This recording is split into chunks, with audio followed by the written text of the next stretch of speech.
Halo, gue Gladys. Apa kabar? Semoga semuanya baik-baik aja. Alhamdulillah gue juga baik. Nah, kalau kalian ngeklik video ini, gue yakin karena kalian udah tahu Anya Geraldine itu siapa. Nah, gue tuh kalau ngeliat Anya Geraldine kayak, wah gila sih ini cewek, mana cantik, bisa acting, bisa modeling. Tapi gue mikir, dia baca gak sih? Dia baca buku gak sih? Akhirnya gue browsing-browsing dan gue menemukan video di mana dia nunjukin buku-buku yang lagi dia baca. Ternyata dia orangnya baca banget. What a queen! Karena gue agak aneh orangnya. Gue memutuskan untuk beli 3 buku yang dibaca sama Anya Geraldine.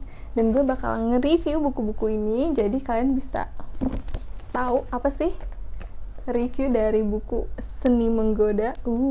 Terus ada juga 12 Aturan Hidup, dan ada juga yang paling hype nih, The Things You Can See Only When You Slow Down. Buku yang pertama gue baca adalah buku yang menurut gue paling menarik dan gue yakin juga yang paling bikin kalian penasaran, yaitu The Art of Seduction, karya Robert Greene.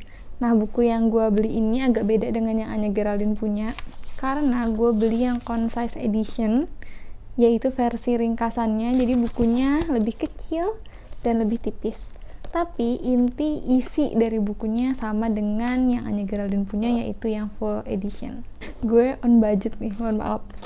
Anyway, Anya Geraldine bilang bahwa buku ini tuh bukan ngasih tahu cara untuk menjadi seduktif. Dan emang benar, bukan.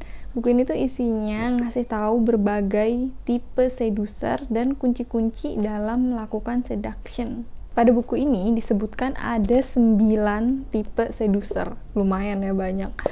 Yang menurut gue masing-masing tipe itu seru untuk dibaca karena bikin gue menebak-nebak orang di sekeliling gue tuh tipe yang mana.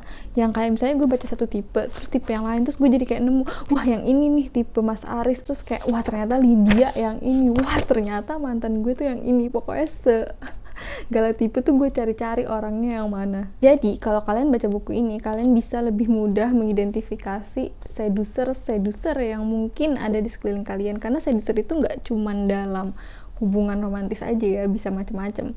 Nah, menurut gue ini skill penting untuk dimiliki seorang Anya Geraldine, karena kalian setuju nggak sih kalau pasti banyak banget orang yang punya niat untuk mensedus atau menggoda Anya Geraldine gitu.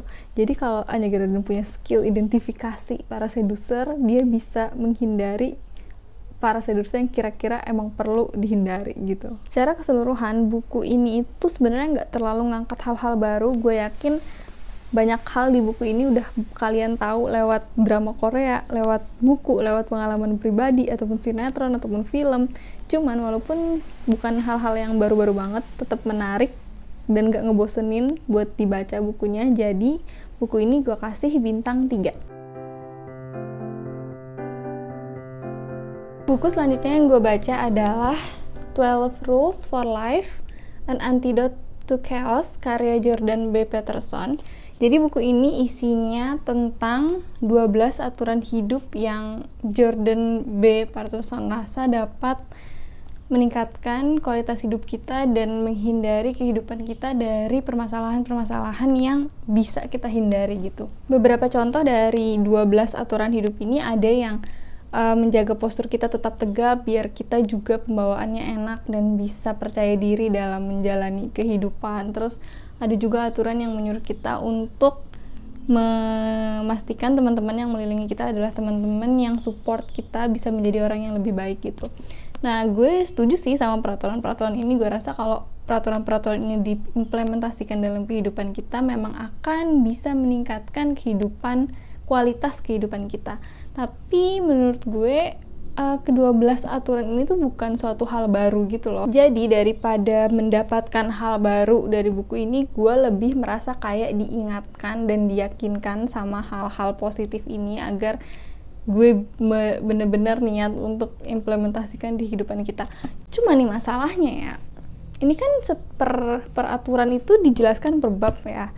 Nah, per bab itu tuh panjang banget. Panjangnya ini menurut gue bukan panjang yang penting gitu loh, lebih kayak panjang yang basa-basi. Sebenarnya basa-basinya itu tuh tujuannya untuk menguatkan kenapa si penulis ini ngasih aturan itu dalam hidup gitu.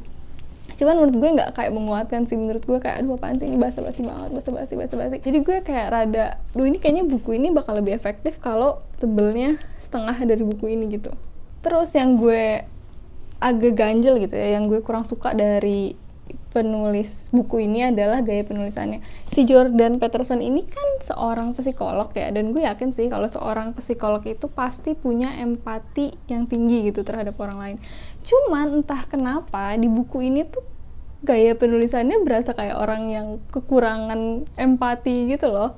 Jadi penulisnya ini sering ngasih contoh cara dia menjalani hidup, terus dia bandingkan sama hidup orang lain. Gue beberapa kali ngerasa kayak penulisnya tuh ngomong gini ke gue kayak, hidup tuh nggak susah-susah banget, kayak lo nya aja yang kurang belajar, lo nya aja yang kurang usaha, udah santai aja nih, gue aja bisa, masa lo nggak bisa? Terus gue yang kayak anjir apaan sih lo gitu. Oh ya, terus ada juga dimana penulisnya ini ngasih contoh kasus tentang perselingkuhan tuh kan, kita kembali lagi ke seri Layangan Putus nih. Jadi di contoh kasus perselingkuhan yang ditulis penulisnya ini, si suaminya kan selingkuh.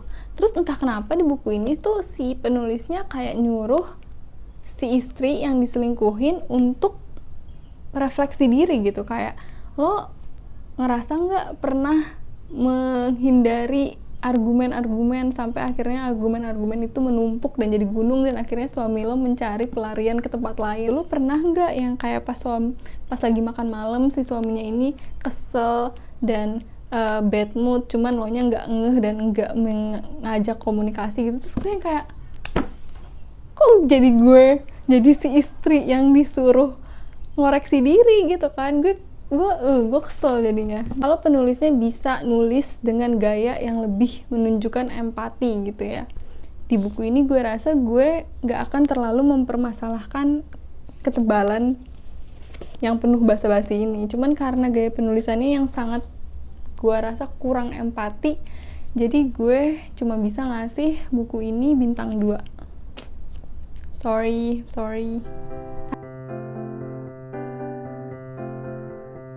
Akhirnya kita sampai di buku bacaan Anya Geraldine yang terakhir, yaitu The Things You Can See Only When You Slow Down, karya Henim Sunim. Ini tuh satu-satunya buku yang udah diterjemahin ke bahasa Indonesia. Kalau 2 buku lainnya itu cuman ada versi bahasa Inggrisnya. Nah, buku ini tuh isinya kumpulan pesan-pesan bijak untuk orang-orang biar bisa menjalani kehidupan dengan hati yang lebih ringan gitu.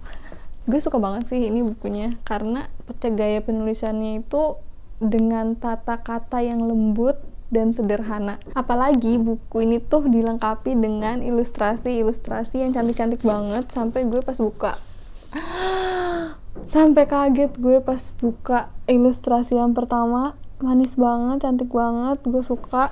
Jadi pesan-pesan yang ada di buku ini tuh respon dari Henim Sunim terhadap pertanyaan-pertanyaan dan permintaan saran dari followers Henim Sunim di sosial media. Nah, mungkin karena pertanyaan-pertanyaan itu dari orang-orang asli dan permasalahan-permasalahan asli, jadi banyak banget pesan-pesan di buku ini yang relatable bagi gue. Dan yang paling gue suka adalah pesan-pesan di buku ini tuh bisa bikin gue mikir dan merenung. Pesan yang paling gue suka, favorit gue adalah yang terkadang kita tidak yakin apakah yang kita rasakan itu cinta. Saat itu, tanyakan kepada diri kita, apa saya senang saat harus memberi lebih banyak lagi walau saya sudah memberi banyak? Jika jawabannya ya, dan tidak ada penyesalan setelah melakukannya, mungkin itu cinta. Bikin gue mikir banget sih ini tentang orang-orang yang gue pikir gue sayang, ataupun orang-orang yang gue pikir gue nggak sayang. Nah, gue baca buku ini tuh cepet gitu, sehari 2 hari kelar. Jadi, walaupun pesan-pesannya emang bagus sih, berasa agak monoton karena pola setiap babnya tuh sama. Dari awal bab itu ada esai singkat, terus kumpulan pesan-pesan bijak, terus sama di bab selanjutnya esai singkat, terus kumpulan pesan-pesan bijak. Jadi menurut gue itu berasa monoton atau bisa jadi bosen ya. Cuman kalau kalian baca pelan-pelan, dan emang si penulisnya ini nyuruh kita untuk baca buku ini pelan-pelan, bakal lebih ngena karena kita memberi waktu untuk diri kita biar bisa merenungi masing-masing pesan yang ada di buku ini. Gue salut banget sih sama bacaan Anya Geraldine yang buku-bukunya itu buku-buku self-help book, self-improvement, yang fungsinya adalah meningkatkan kualitas diri kita. Dan karena buku yang satu ini berhasil bikin gue mikir dan merenung, jadi buku yang ini gue kasih bintang 4.